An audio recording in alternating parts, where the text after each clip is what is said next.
Hey guys, welcome back at the Thisissoul Shop YouTube channel. Today I'm announcing a new format and it's called Behind the Brand. For the first brand, we're gonna do the Razors brand.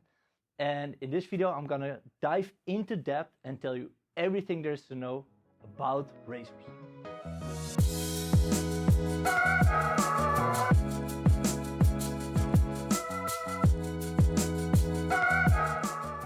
Alright, welcome back at the Thisissoul Shop YouTube channel. I have all the Razors skates right in front of me.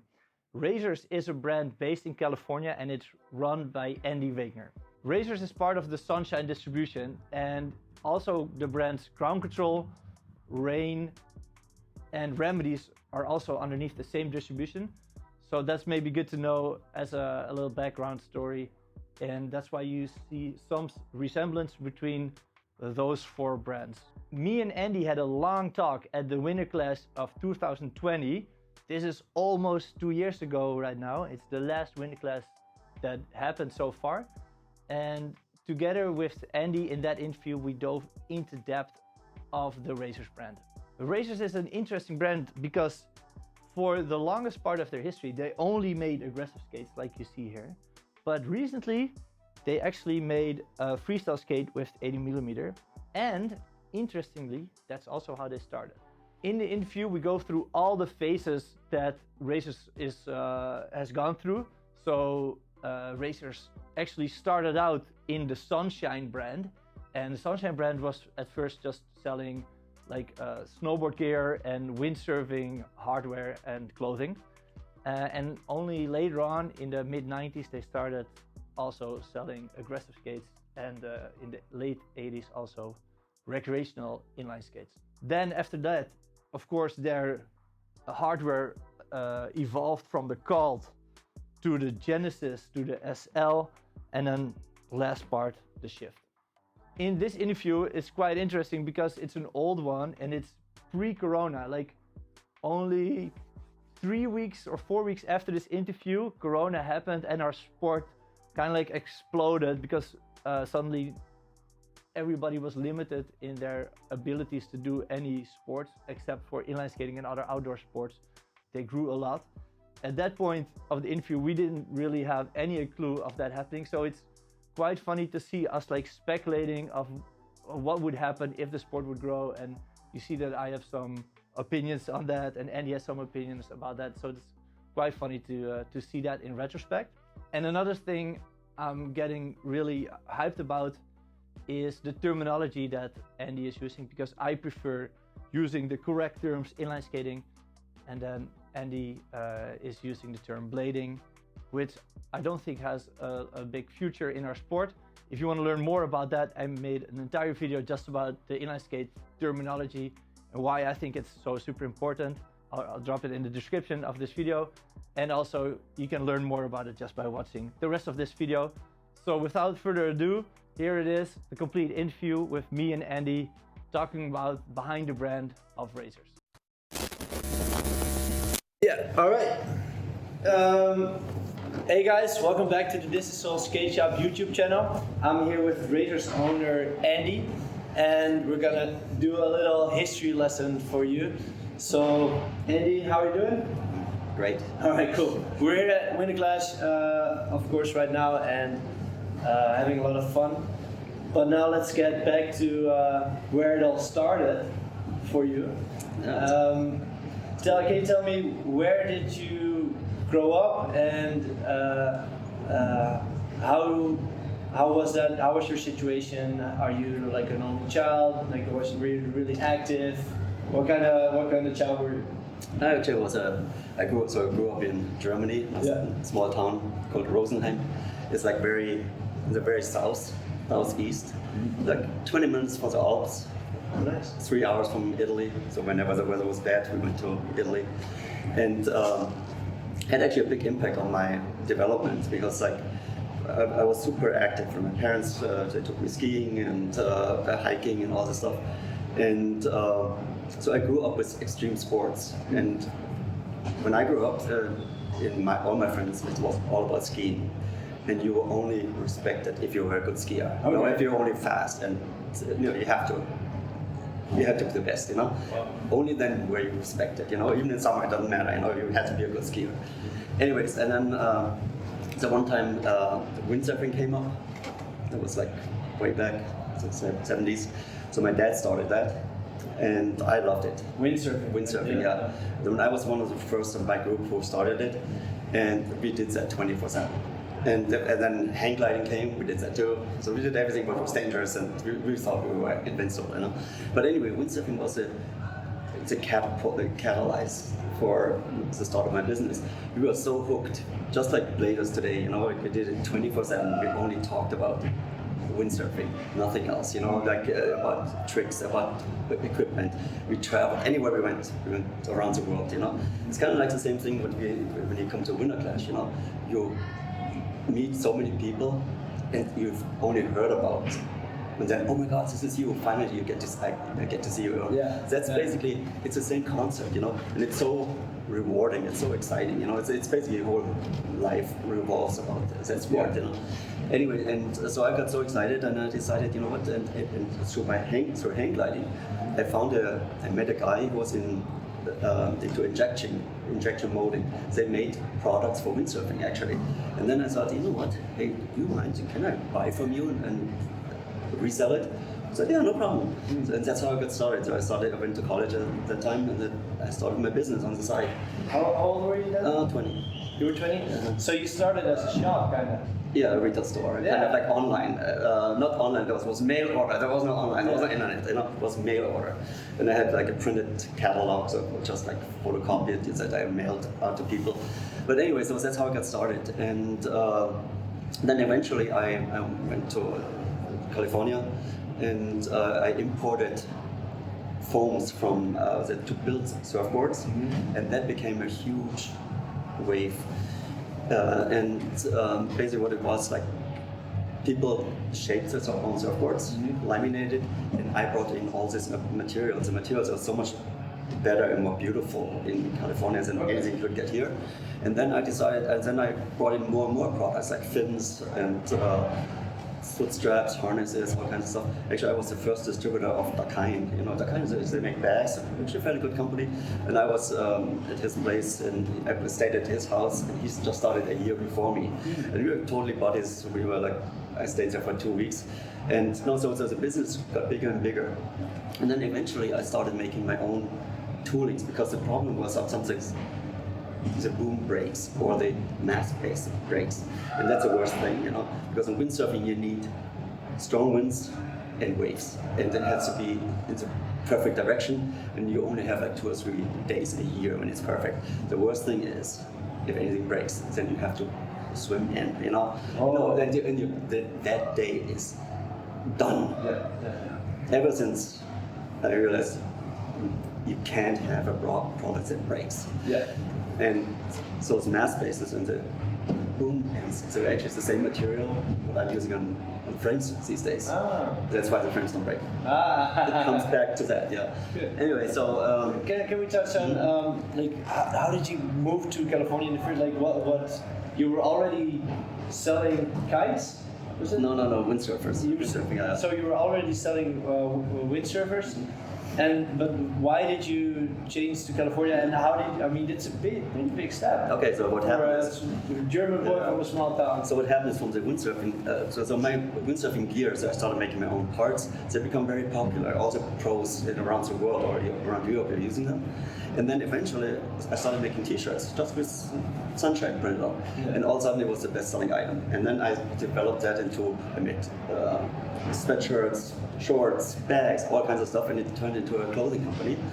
And then a few years later, snowboarding came up. And I said, you know what, let's start a snowboard clothing company. And that got probably number 2 or 3 in Europe, and it got really big. And then at one point I decided, you know what, I want to sell these in the United States. So I packed all the samples. There was a trade show in Vegas, the SIA ski show. What years are these? That was like in '89. That was in '89. 89 you moved to California? No. That's when I packed my bags to the trade show. Problem was I didn't have a customs paper. It was called a cane. So I couldn't bring the samples into the country. They had to leave it there. Anyway, so while I was there, I went to this trade show. I thought, well, whatever. checked it out, and then I saw inline. Yeah. And then I thought, damn, this is pretty cool. And then I took a closer look. Well, all these boots were made by ski boot manufacturers in Austria, which is like an hour from where I lived, and I was a skier all my life, So I said, I can do that, How did you know this? That they I could tell because it says it Koflach or whatever, or Atomic, Okay. Anyway, I said, you know what, I could. It's actually simple, Wheels I can buy from Kryptonics. I used to buy from them anyway for skateboards, and the chassis I have to find, Yeah. So that year, a couple months later, I flew to Taiwan. There was also a trade show, and I found some manufacturer. It's just a manufacturer who makes the cold skate. And then I started. So I bought the frame. I bought the wheels from California. Bearings is not a big deal. And I went back to Europe. I visited all the boot manufacturers, Roses, and what's his name, Resport, and the Atomic, and all these guys. And I picked the best fitting boot for me, and half a year later I had my first skate. Was a fitness skate. You picked the best fitting boot, but the boot was from China. No, the boot was from actually it was Resport, Italy. Oh. That was it had a really cool buckle system. And anyway, so I was the first company in Europe that brought in rollerblades or inline skates. Yeah, so when I was in September '89, so I debuted them at the ISPO. Wow. It was amazing. And then, you were the first at ISPO with inline skates? Even before rollerblade. And K2 didn't even make skates at that time. But why was rollerblade not at the ISPO? Because they were still busy with the United States. Okay. Yeah, I think they came a year or two after. Well, rollerblades was bought by a different company in 91. They keep changing. Yeah. And they keep getting bought up. I don't know who owns it now. I think Nordica bought it at one point. I don't know who. Nordica. Yeah, I don't know who owns it now. But anyway, so that was the beginning of my of skating.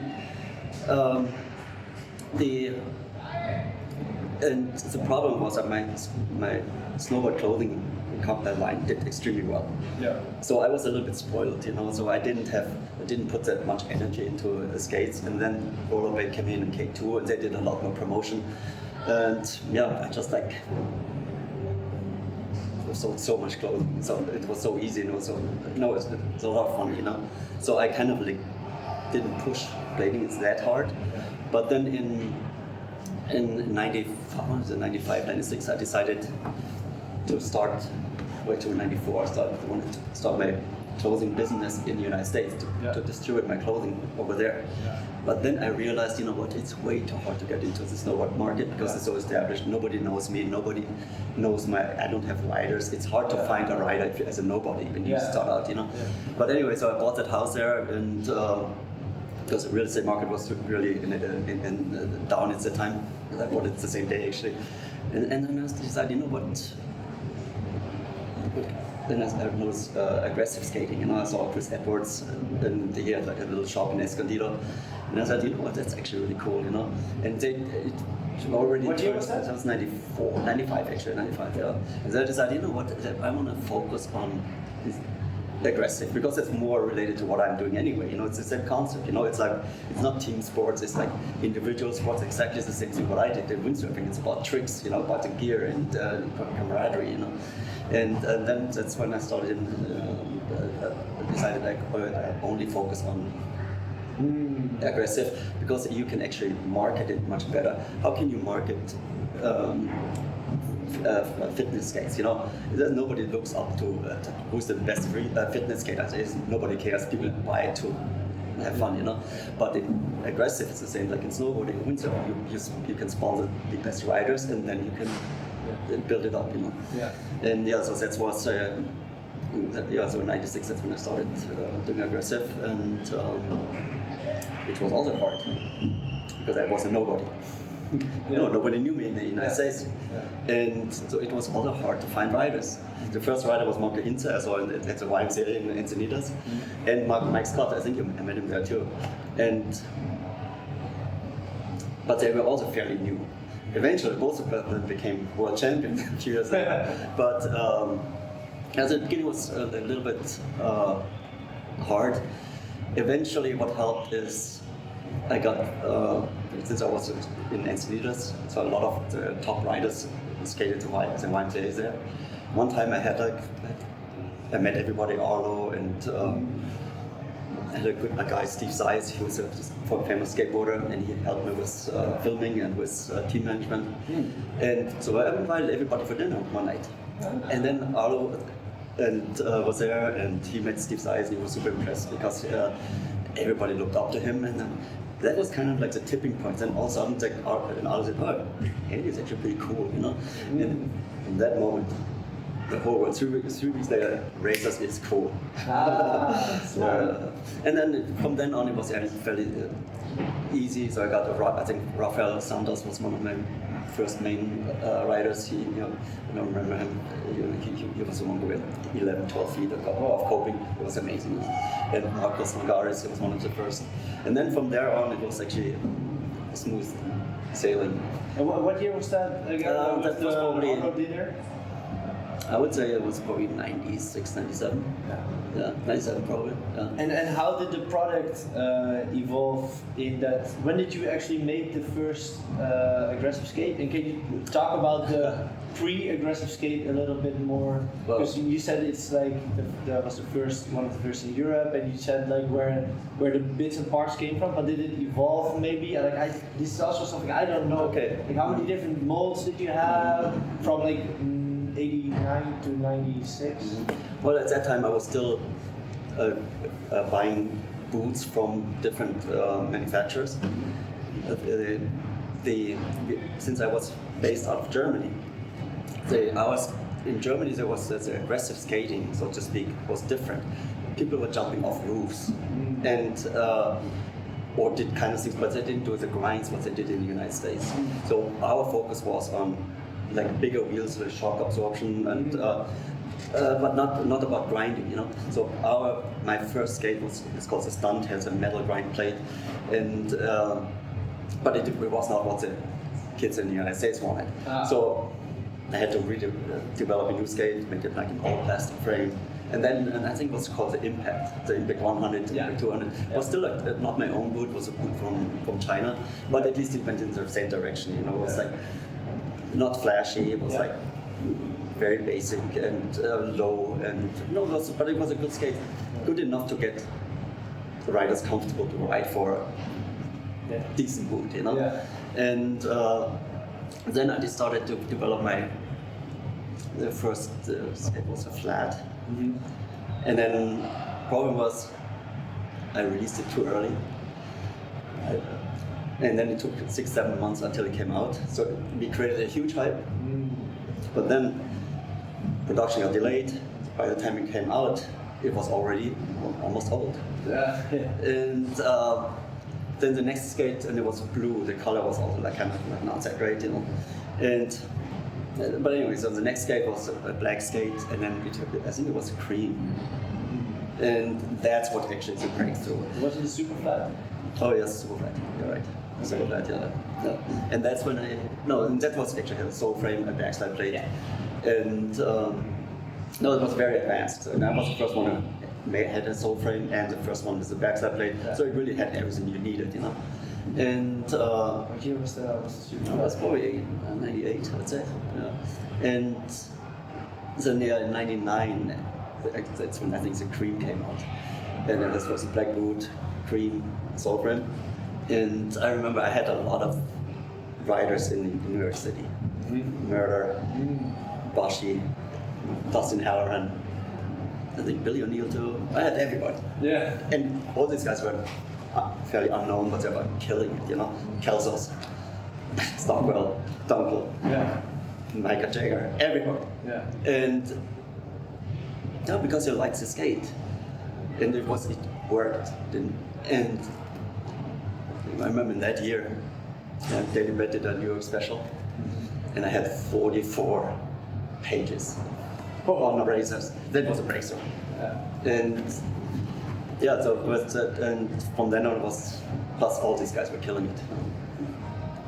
Then eventually Elliot came along. I hit it up with him very well. He's also from Austria.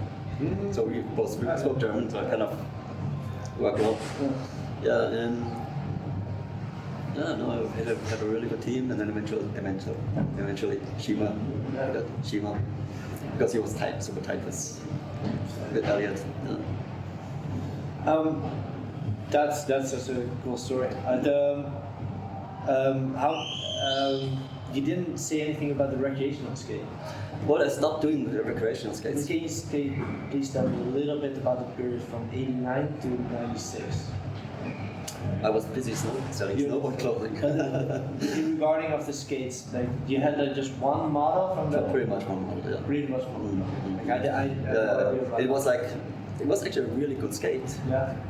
A lot of support, lightweight, and it had like a buckle system with 2 pins to the left and right. So it distributed the power to the left and right. Very comfortable, when super easy to put on and off. And it had orange wheels, neon orange wheels, and neon orange buckles. So you still see photos today, and it worked really well. Do you still have pictures of it? Possibly. That you can send me? Probably still have I might have a skate somewhere. Did you? That would be good to have a current picture with that skate. We have to. I'm pretty sure we have it up in the rafters somewhere. Good. I want that picture. Let's ask Jeff. He'll know. Did you modify this skate to be an aggressive skate? No, you can't. And again, like by then, Rollerblade came in, K2 came in, a lot of other companies came in, and since I was so busy with my snowboard clothing line, I was just like, I neglected it a little bit, and I didn't have people that were pushing it enough. I had people, but that just, we also caught up snowboarding. Yeah, too much fun. Cool. So, from the company side of this storyline, you were first based in Germany, then you moved to California. When did you hire your first staff, and what did they do? And how did your role maybe change in the company when you had your first staff? Okay, yeah, that's actually, I forgot to talk about that. So basically in '94, that's when I bought my house in California, and I worked out, I used that as my office for the first 2 years. And a friend of mine, a childhood friend, she happened to live in California, and she visited me. I said, you know what, you want to help me, what are you doing there? Nothing. That you want to run the company here? Oh, yeah, sure, why not? So she lived at the house, and then our first employee was a little girl we met through Mark Rankin. We owned a skate shop in Escondido, and she was looking for a job. And here's a picture, very pretty, 17, and my manager hired her. You have a manager? Yeah, her name was Bridget. She was the one You need to explain your manager, because it's... No, she was my friend, and I hired her to run the company in the US, But then one of the first employees she hired was that girl Angie. She actually ended up being my wife. Yeah, so we have 2 kids together. Yeah. Meanwhile, we are divorced, but everything's good. And she still worked for me for a long time. We still have great still tight friends, so everything's good. So anyway, so in that period, '94 till '99, I traveled back and forth to the US, 5 weeks in the US, 5-6 weeks in Germany, and it was kind of stressful. And doing that for 5 years, and then I realized if I'm gone in Europe from Germany, people didn't do much there. And then saying, US was better, but it was also always better if I was there personally. But and then at the end of the day, it's like I had a designer change my snowboard clothing line, and she changed the style completely. And then so I lost sales like 50% a year. That was crazy. And I was like, and then I decided, you know what? It's just like it was too much for me. I didn't want to do that for the rest of my life. I decided, you know what? Fuck it. So I closed Germany, and I just want to focus on the US. One of the reasons is because the whole world looks what's going on in California. I had writers like Bruno Loeb, he used to write for me, and he said, well, Razors is good, but it's from Germany. How good can that be? It's from Rosenheim. First of all, I cannot get talent to move to Rosenheim. It's such a small town, And even people from Munich, the next bigger city, No, they just look down to a village. It's like don't look. There's nothing to do. I was loving it. I grew up there. I knew everybody, you know. But people don't want to live in a small city, you know.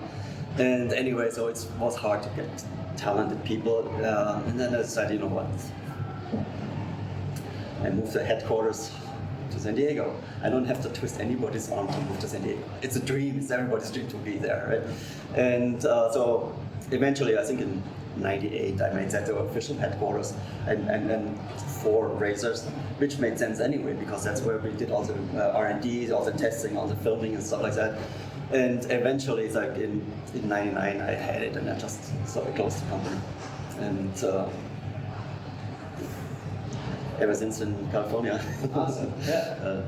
And are you still in the same location? Same place, same house. Remodeled it a little bit. But you don't live there, right? It's No, I live there. Well, I have a warehouse. So like in '96 when we started, it got bigger, so we started to get a warehouse somewhere else, like in Vista.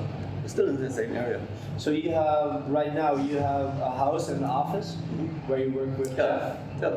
A warehouse and a skate park. And a warehouse. Yeah. Which is in a different location. No, the office and warehouse is the same. Okay, it's just on the same compound. Yeah. So you live and you work in a warehouse on. So my house is like 20 minutes from the warehouse. Okay, And so you don't live in the office. No. But I use sometimes I use my house for parties. Yeah. I think I premiered VG13. That was a lot of fun. Now we had cool parties. At one point I had the X Games were in town in '96, '95 and '96. So I had the unofficial after party. Dave Mirra was there, all the skateboarders were there, like some of the baddest BMXers, and they jumped from the roof into the pool. I had a band playing. Cops showed up, of course, but then the cops were so in awe. Yeah. That all the pros are there. They protected me. They said, hey, here's the thing. Hey, if we leave and we get another noise complaint, we have to fine you $1,000. Guess what? They just didn't leave. No, that's actually fairly unheard of, you know. And it was pretty bold. I only did it because I was European, you know. Europe is you deal differently with the cops. In the United States, if you do that, then you get thrown on the ground and handcuffed very fast, you know. No, but they really liked it, you know. That was cool. Anyway, so the house still comes in handy, and then once in a while I have a party when I invite everybody. I like to have people over, you know. The same thing as here, you know, to get together, you know, it's about building relationships, having a good time. And then the best idea is you get at 2 a.m. and after a couple of beers, and a few joints. So there's aggressive inline skating, and you can have, like, marketing-wise, you can try to have a certain niche within that subculture of aggressive inline skating. You can have like a subculture. Were you ever conscious about, like, I want to have this type of skater for my team? No. Never. I was not aware of that. And then, honestly, it was more or less shaped by the writers. Like, for instance, when John Elliott, he came on, and we were super close. Plus, he lived close by, and I think he moved to San Diego very soon. So we got together all the time, you know. And so he basically, and then he suggested to get Shima and many other guys. He had a vision, the rock and roll vision. It wasn't my vision. I thought my job is to make the best skates. I don't care. And only years later, I actually found out that music has such an impact on who is writing it, you know, and the width of the pants and everything, you know. And I was actually kind of like shocked. Like, for instance, when Shima and Elliot started their own thing, then I lost a little bit of the rock and roll side. Yeah. And then my hip hop guys came in, like Murder, Dre, and Aragon, Julian and stuff. So that's why that's caused a shift, but it was not by design. And then eventually I realized that I said, oh my God, I'm getting way too far into. I don't want to be in either one corner. I want to see. Like I said, I want to make skates, and I don't think I didn't realize how important it is. And it's still important today. I don't think it was that extreme, but at that time it was very important. Yeah. I at a certain point of time, I was really clear, like if you listen to hip hop, you're gonna buy Racer skates. But that was also the period for me when Racers was my number one selling. Yeah, because but we also had a really good team, you know, and Aragon just killed it, you know. Yeah, you're right. And Murder was a man. Yeah. Everybody, you know, Dre killed it too. Everybody killed it too. It was a really good team. Chaz came along and Matthias. No, I had good riders. And they're all real guys, you know. It was a family, you know. Then I got the Razor House, so it's even tighter. Oh, good times. Okay, let's go back to because you had all like boots from stock manufacturers, and then you made your own boots for the first time. That was the Genesis, right? That was a big step. Can you put that in your own word to say like, okay, we had the cult, it was good, but we did it wrong.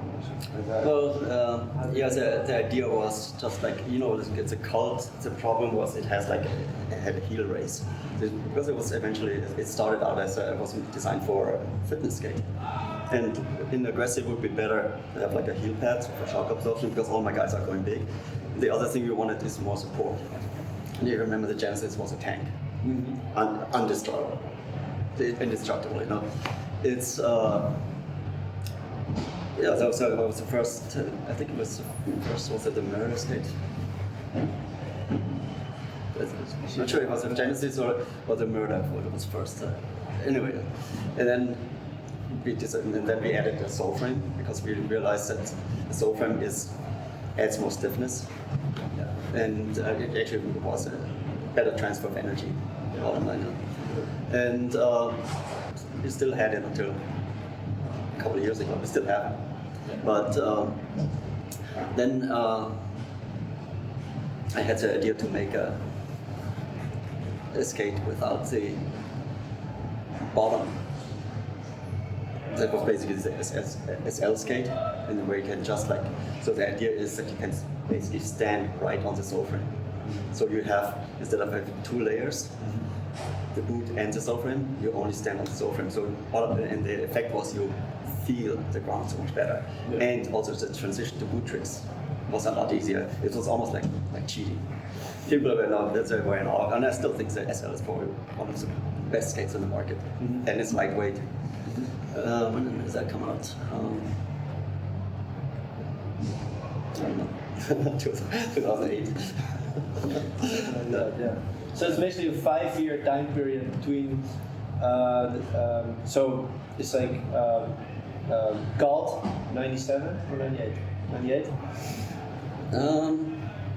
No, there was still the impact. So Colt was probably 98. Yeah. So 98, and then 2003 was the Genesis. I think now that was 2000, 2001. 2001 already. Pretty sure. Yeah. 2008. I would have to look it up. I can look for the dates of the photos on my laptop. I can look it up. Yeah. 2008 the SL. Possibly. I have to look it up still. And then the Shift. 3 years ago. No, that was So in 3 years. Something new. I hope soon. No, I'm working on something. It's on my phone. No, it's cool. It'll be a good idea. The idea is to make them inexpensive. The problem is the prices, the material prices went up a lot because the oil price went up. And so the material I'm using is PU, and it's really expensive. If I go down to polypropylene, PP, I can probably save 40 bucks retail, which is a lot. So the problem is, we really like to have an entry-level skate. The Colt was originally was a $300 skate. It was a Shima skate. It was $300, right? And then we came up with newer skates. We used a little bit cheaper materials, but it's still PU. But so we got it down to 119, 129 at one point. But now the prices went up so much that lately they're 179, 189, So it's almost like the Genesis level, And the numbers are just like collapsed. And So now we have to. I really want to find a skate and try to make a skate for 129, 119, especially for countries like South America, because I just came back from a trip last week.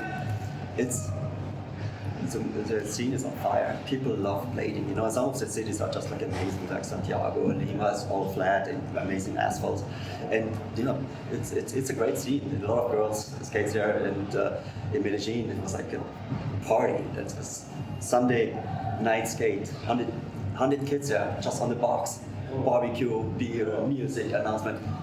Everything, So I've never seen anything like that, So the scene is actually alive and well there, But they need inexpensive skates. Yeah. So that's what I'm working on. Yeah. But it will be also, I want to make it, of course, so we can use it for everybody. But I have some good ideas. I'm excited. Me too. Sounds good. Yeah. All the parts where I want to make a really strong statement in my communication, that I'm not using the word blading, because I don't think it's a dead end for me. Like I made up my mind. I see it now working. I see never, like in 200 years, it's not the situation that everybody's calling it blading and aggressive skating as a term dying. Inline skating will always be the name of our sport. So that's the name of the future. Inline skating? Yeah. There's no way it's gonna be K2 blades or K2 rollerblades. Roaches, rollerblades, not gonna be the name. They're never gonna change this. So it's simple. It's gonna be inline skating forever. It's gonna be mixed up forever, or it's gonna be inline skating. So if there's one name that can be winning, it's inline skating. So that's the name of. So if this where I can cut off where you're saying blading, I'm gonna cut. I'm just saying that. I don't care. Yeah, I care. So that's why I'm just saying this to make you conscious about it. I don't know where it's at. Okay. All right. So now we have the developed. Thank you for. Can I put that in? Like this is gonna take a while before I'm gonna put this on. This is not gonna be like next month. No, honestly, I don't care if you post it that I'm working on helping you. It doesn't matter. So it's good. Why not? And then in 2 years, people say, "Oh shit, he was working on it." And when we look back, it took that long. It does take a while. Nothing will happen. You still have to. Right now, it's in the drawing phase. So now we make a prototype. It's called an SLA, or rapid prototyping. It's like printed, and then you look at it, look at all the wall thicknesses, try to make sure that I want to make sure the cuff fits, that ideally even the cold sole frame might fit, and I want to make it as compatible and vice versa.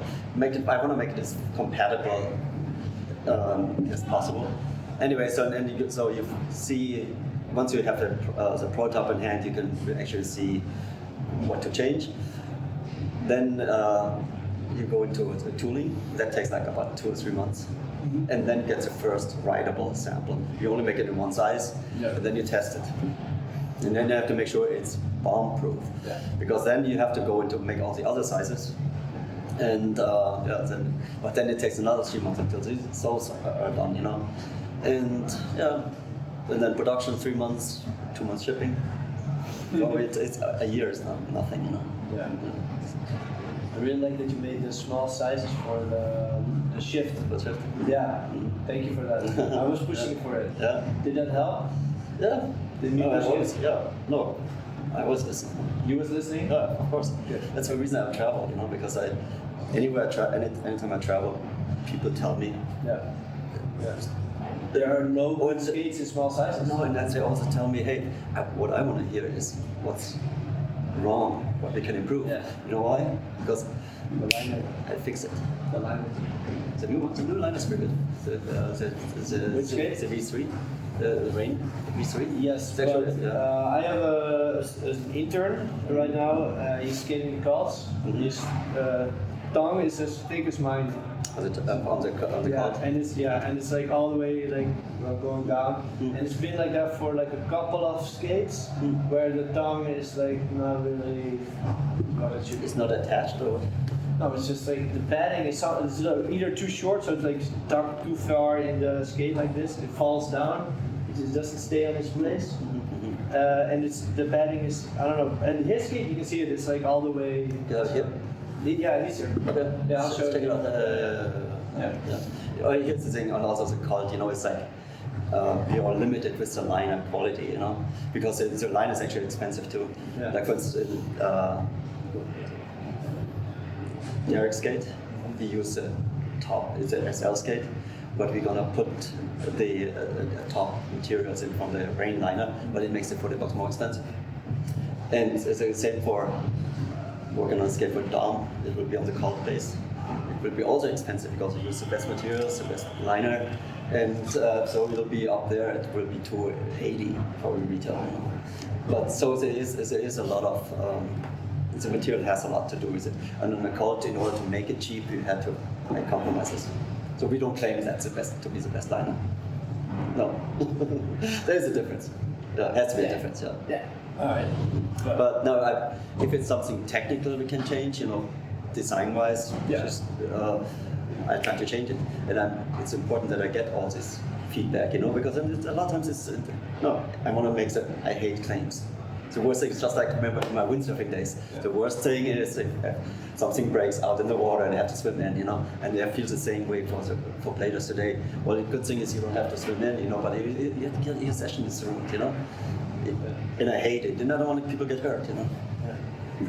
So that's why the skates get better and better. Can you say me some things where you did that? What kind of adjustments did you make like this? No, we just like make little adjustments all the time, you know. Like even sometimes somebody was telling me that they didn't like the sound of the SL. So when you land, it was a little bit hollow, you know. And then on the other hand, they told me, well, when we had the skin, that helped a lot. And okay, easy, you just put a felt underneath. It's problem solved. And then we also had the squeaking sound for a long time, and we finally got that solved. So on the next SL, it's solved. And for all skates going forward, it's solved.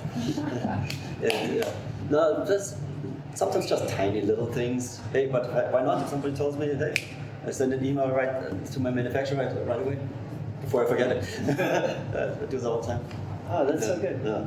And I loved it about the squeaking sound, and also I know, of course, about the filt that you put on it. Another thing that you adjusted is there's a little T-nut for the buckle, and before when you closed it, the I don't know, something that got stuck on the T-nut. I think. Oh no, I remember. It's the shell goes in internally up, and then the T-nut is stuck. But that's been a long time ago, right? Yeah, that's like 5, 6, 7 years ago. Yeah. No, we made it a little bit about same thing. Somebody told me. Yeah. No, it's those little things, but it doesn't matter. But the skaters see that. Yeah. Oh shit, that's cool. Not a big deal, but also not a big deal for me to fix it. I just don't need people to tell me that. Yeah. Honestly, that's the reason why I moved to California. You know why? Because here's the thing. You have to. I'm the boss. And sometimes people are afraid to tell the boss the truth. No, really, you know, because not every boss can handle it, you know. So people are afraid to tell the boss it. But after a couple of years, and a few joints, hey, everybody opens up, you know. Then that's the reason why I moved here. One of the reasons, you know, so that people to create a relationship to my rider, so that they have no problem telling me the truth. No, it's important. It's an important part. Yeah. Right, we covered so much already. Can we maybe development? We didn't touch on the shift at all. So let's move. Yeah. Here's the thing. The problem is the price. For instance, people don't want to spend money. They don't want to spend $300 on skates, you know. And for instance, when we had the SL, it was our best-selling skate for our top of the line skate. It was $299. We barely sold any. Barely sold it compared to Genesis and Red Cults, you know. And we sold, but it's still, people are hesitating spending that money, you know. And so when we came up with the shift, we lowered the price of the SL to $220. We used a little bit cheaper materials, and liner is not that great. But anyway, now it's our best-selling skate. also it's a really good skate. You know, it's a $200 or euro price point is just where it's at. You know, and then that's why also we sell a lot. Like it's kind of like the SL now kills the Genesis. We still I still have demand for that, and I still meet people and say, oh my god, I love the Genesis because of the support. So we probably make a limited edition actually, maybe just like an all black Ninja Genesis, and maybe just on a pre-order basis or limited stock. Yeah, but we'll bring it back. I don't want to let it die because there's still a demand for it. Also, it comes in size 14, which is whatever 48 or so in Europe. Yes. Yeah, that's true. But now it should come in size 4. Too expensive. Yeah, Too expensive. It costs $50,000. No, but you did it for the shift on that. The new skate I'm talking about, I probably will make it in small sizes too. But otherwise, like, no, I love the shift. Well, I use it for recreational skating, you know. And it's just so easy to swap, like 30 seconds, you know. I don't use the T-nuts. Most people don't need the T-nuts, only if you go really big, sometimes it's a frame pop off, you know. That's why we put the T-nuts in, just for safety, but normally you don't need it, you know. But it's so, especially these days, you know, like with the big wheels, it's just so much fun. It's like effortless grinding, you know. So when I was in South America, I didn't use my car. I skated everywhere, 10 kilometers. Not a big deal. Plus, you get to see the city. You never experience it as on blades. You jump up on and off the road, you walks, go through inside the shops. You can sit, have lunch outside, you know. And it's just so much fun. And so that's all we did. You know, went to this store to the next store. It's the best. And then, as an aggressive skater, click. When you're a skate park. It's aggressive, the skates on and you're ready to roll. I love it. I skated myself. That's why I think actually that's why rollerblading will come back, because it's just too much fun. It's too much fun. Yeah. You cannot skate without having a smile on your face. And you know, like I said earlier, I did everything which was dangerous and exciting. But blading is still the one thing that I enjoy the most. Too bad I can't use this quote now because you said blading. Okay. Inline. Okay, inline. I used to say inline for a long time. Yeah, of course. No, but then skating. It's skating. But if the term inline needs to be there, then it's there. But it's never inline by itself. No ice skater says we're gonna go icing. They're all saying we're gonna go skating. No quad skater says we're gonna go quadding. Inline skating is so long. No, you say skating. Yeah. But no quad skater says, hey, let's go quad skating. Yeah, but then no ice skater says, hey, let's go ice skating. They all use skating as the base term, but if the context is not clear, you add the word. But it's never inline by itself. It's never icing by itself. It's never quad by itself. That's how it is. Right. Right? Makes sense, right? Yeah. Yeah. But then skating, if you say skating, people think it's skateboarding. No, they don't. Because there's actually... Maybe you're in Holland, you know? No, honestly, that's done just because you're talking to the wrong people. Because there's quad skaters, you see like derby quad, park quad, speed quad maybe even, like figure quad probably. There's all these segments of quad. You have all these segments of ice skating, you have all these segments of inline skating, and it's only aggressive skaters that make that argument that you just made, like I'm not going to call it skating because skateboarders. All inline skaters are calling it skating, and they're all doing this all same name. But it also depends on where you live. For instance, like in California, there is only skateboarding. You know, nobody even knows what blading roller inline is. They know what ice skating is, and they're calling ice skating. Not really. No, but they know what ice skating is, and they know that it's called ice, and it's called skating. But here it's a lot more diverse. You know, skateboarding, I think. Inline skating is probably bigger than skateboarding. Yeah. The fitness and speed skating and stuff. And ice skating, no, it's a lot more diverse. You know, it's not as.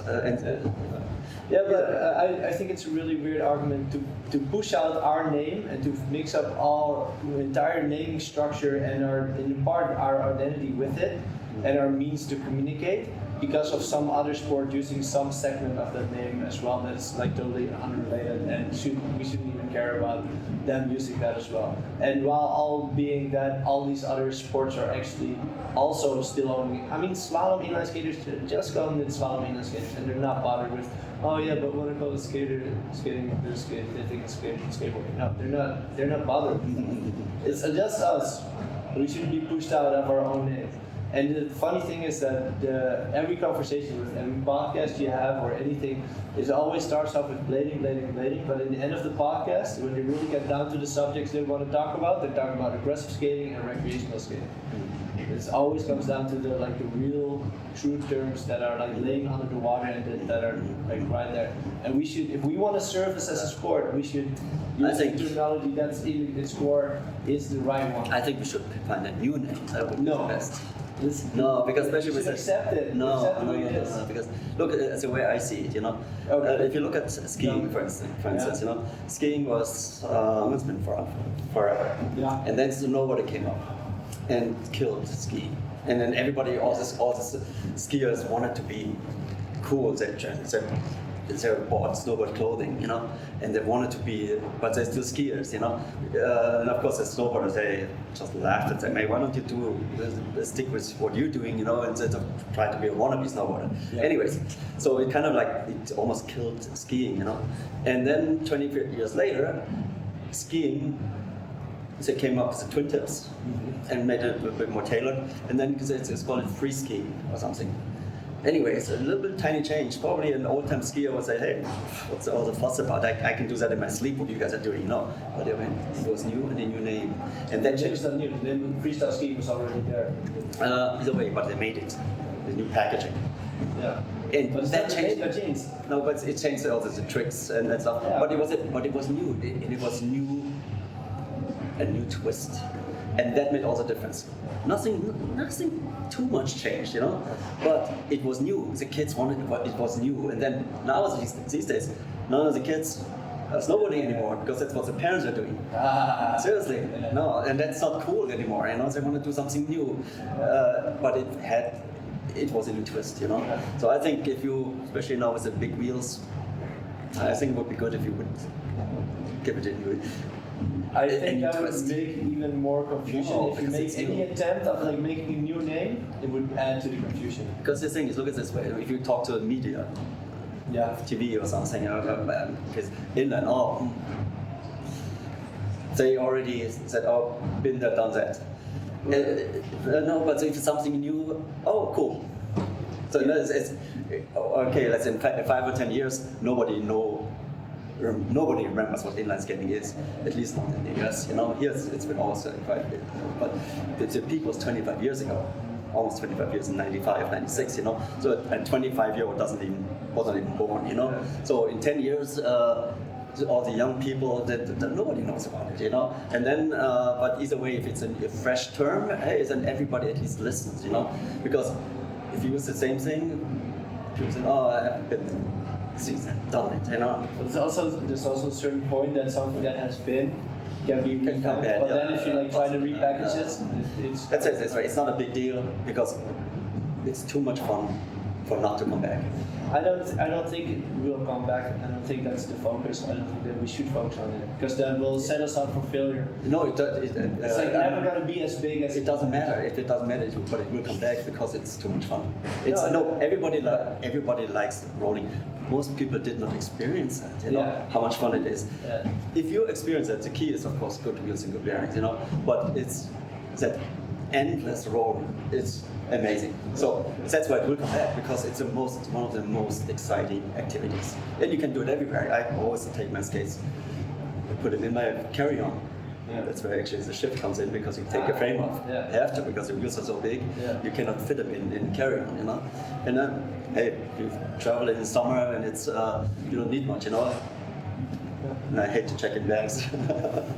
No, anyway, and you're there. 10 kilometers is nothing, You don't need an Uber. It's so much more fun on blades. Yeah. Then you check out the city. You check out where to. Hey, restaurant is cool. What bar? You check out every city in half an hour. Yeah, it's great. It's great. And it's exercise too. I just don't think the focus should be that it will be back. It doesn't matter. It doesn't matter. It doesn't matter. It's the same thing. I always say you don't do stuff to become rich. Yeah. No, you have to do something because you're passionate about it. You want to make it. I never did anything for money. I just wanted to make the best product. I never go. Like I said, I hate it if something breaks. Yeah. So eventually, hey, people buy your stuff. Yeah. And then as a side product, you make money. But it's not shouldn't be the goal. So it's the same thing. It doesn't matter if it comes back or not. It will happen. It's actually key is that it grows slowly. Yeah. If it gets too exponentially, if it gets too strong, then we have all these cheap companies from China coming in. And the worst thing in blading or any roll sport is cheap wheels and cheap bearings. The moment you sell a product with cheap wheels and bearings, you don't have the rolling experience. Then what's going on? It's not barely moving. What's all the fuss about? That's boring. So important, and we have to, as a retailer, everybody has to educate people, wheels and bearings. Otherwise, we'll kill the sport.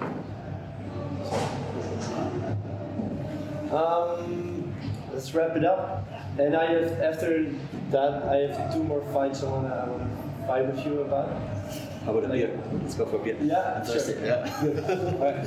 I know one of the fights. I know which one. Good. Actually, I know both of them. Yeah. Good. That's right.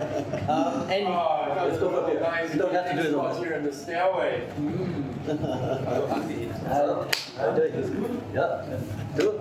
Danke sehr. Ja. Jetzt. Alles gut. Ja. Deals on the stairway? Huh? Some deals on the stairway? No, we're doing the podcast. Yeah, you'll be on camera. Say hi. Sorry. That's our Robert waiting for the right there. Jetzt kaufen wir uns ein Bier. Ja, Durst. genau. Gehen wir auf meinen Stand, auf meinen Conference Table. Sehr gut. Du sprichst Deutsch. Yeah, I speak Deutsch. Okay, can you be quiet for 1 minute, and then we're just gonna wrap it up. Okay. All right, Andy. Thank you so much for your time right now and for all your insights. And I wish you the best for Razors and all the other brands that you own. And Yeah, thank you. Yeah. Pleasure. All right, Yeah, cool. Good times. all right, Try again. High five. All right. So that's it. That was a complete interview. Congratulations because you stayed until the end. Thank you very much for watching. I hope you liked it. I hope you liked the very discussion about the terminology that you just watched. And I hope that you like the concept of diving deeper behind the brand. The goal is to do this for a lot more brands. Drop it in the comments what brands that you want us to feature next, and we might do it. So again, hope you liked it. If you like videos like this, check out our YouTube channel because we make a new one every week. So consider subscribing to the channel, and I'll see you guys in the next one. Bye bye.